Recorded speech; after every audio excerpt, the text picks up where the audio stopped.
عدنا لصفحاتنا.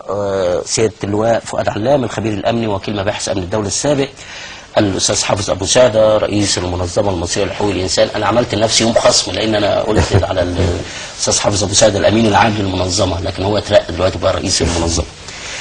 سيادة اللواء برحب بحضرتك. أهلا وسهلا. أنا آسف على إزعاجك، لكن عندما يتطلب الأمر رأيك المستنير فلازم تكون معنا دايما.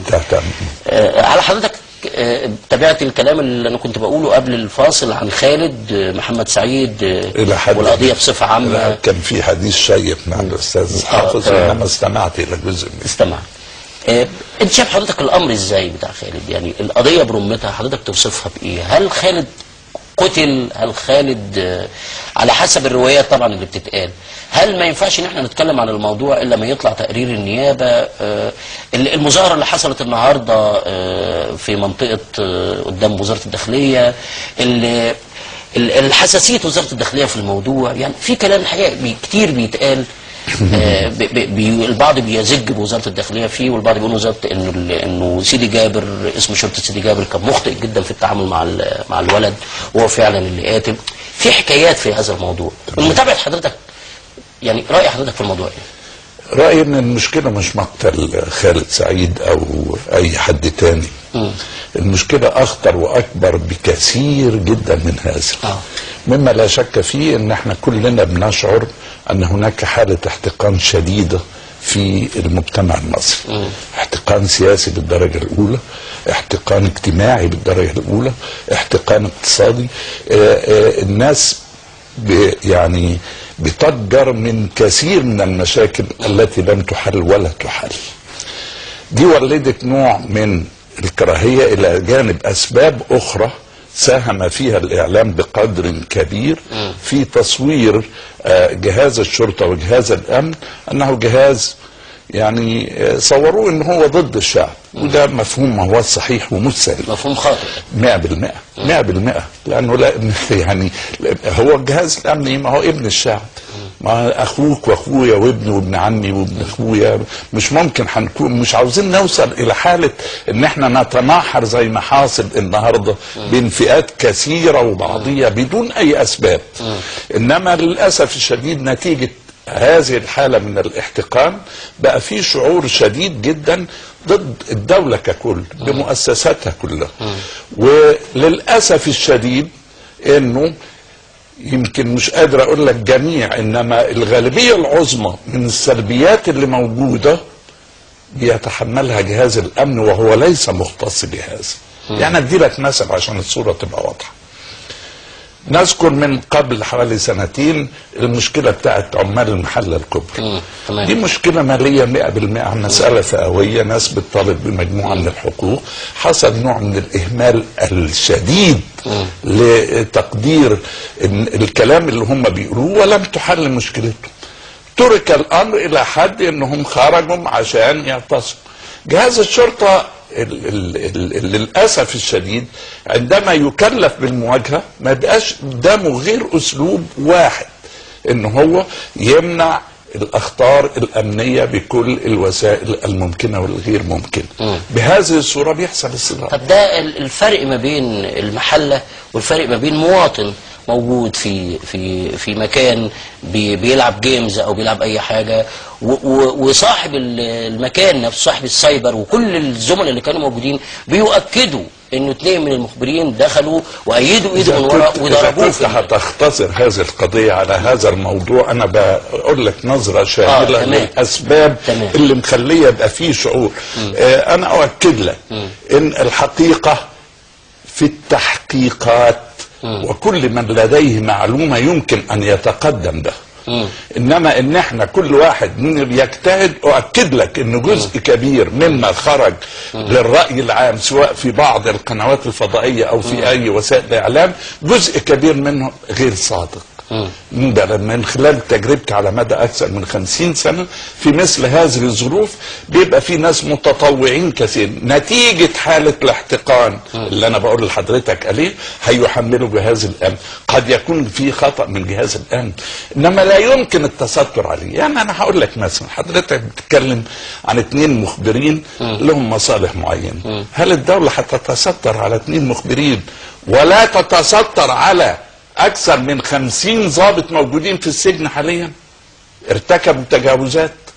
هل الدولة هتتستر على 2 مخبرين ولا تتستر على اكثر من 70 قاضي ووكيل نيابة موجودين في السجن حاليا؟ كلام غير منطقي، غير منطقي.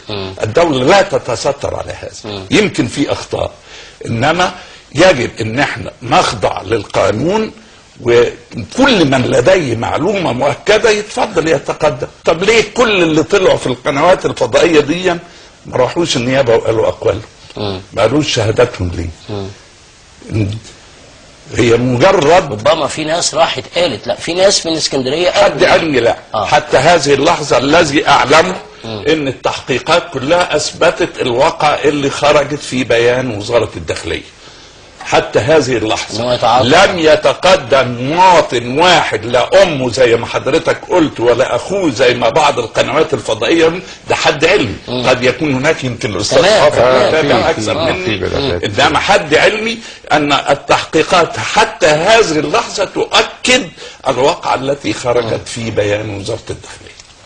لا، في بلاغ قدم من محامي الاسره بطلبين محددين، عشان كده السيد النائب العام احال القضيه الى نيابه استئناف اسكندريه على اساس انها تستكمل التحقيقات. في طلب بانه يعني ازاء ما اعلن من انه في تقرير طبيب شرعي بيقول ان دي اسفكسيا الخنق وكذا، فبقى في طلب بلجنه ثلاثيه من خبراء الطب الشرعي، رغم انه التقرير النهائي للطب الشرعي لم يقدم يعني، وده برضه بيضع علامات استفهام حوالين. يعني لم يقدم يعني لحين استكماله ولا لن يقدم؟ لا، لم يقدم لانه ده الوقت الطبيعي، بياخد وقت طبيعي، ما فيش تقرير في نفس اليوم او اليوم التالي بيطلع. اللي بيحصل ان الطب الشرعي بيشوف الجثه، بيشرحها، بيخرج باستنتاجات محدده، بيكتبها في تقريره، بيرسل تقريره الى النيابه العامه.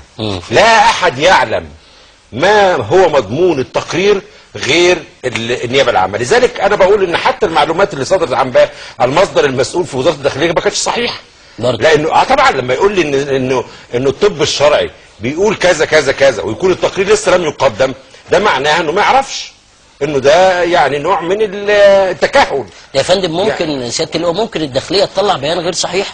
لا ما اعتقدش، بس هو توضيح للحته دي. طبعا الكلام اللي بيقوله الاستاذ حافظ محل تقدير 100%.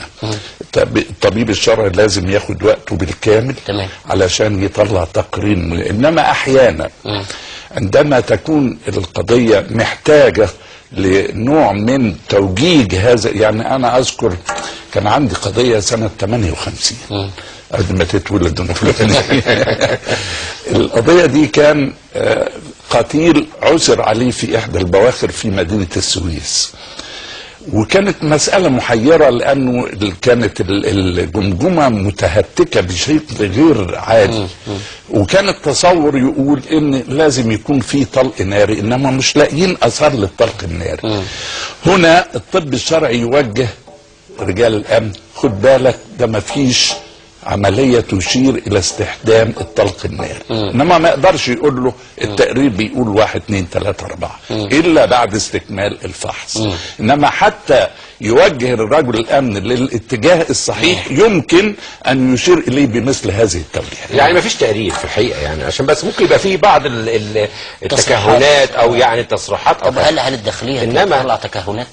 يعني لانه حصل رأي عام وكذا، وبقى في موقف بقى. ولا بالعكس، انا تقديري ان دي خطوه مهمه بصرف النظر عن المعلومات الصحيحه ولا لا، فكره عدم تجاهل الاحداث الجاريه وصدور قرارات يعني تصريحات من الجهات المسؤوله على التعقيب على ما يحدث ده مهم. ايوه يا ريس، بس انما لازم تكون الحقيقه ما بس يعني المهم انت كده جبت لي بلبله تاني. لان يعني هم تقريبا تبنوا ما قالوا الاثنين مخبرين. يعني او القوه اللي راحت عشان تقبض طب انت شايف ايه المساله من وجهه نظرك استاذ حافظ؟ انا تقديري في الحقيقه انه في انتهاك حصل، وانه بصراحه وسياده اللواء ممكن يوافقني على هذا، في تعامل من مستويات الدنيا من افراد الشرطه مع الناس بشكل فيه استخدام الاهانه الطبيعي. بصراحه بنشوفها الدخول على القهاوي، يعني ايه اللي دخل؟ يعني ده سايبر في مكان، واحنا شفنا في التلفزيونات ان تطلع له في كاب سلمه وتخش له، يعني حتى مش حاجه على الشارع كده العام، يعني دخل يفتش الناس واطلب، كل ده مخالف للقانون.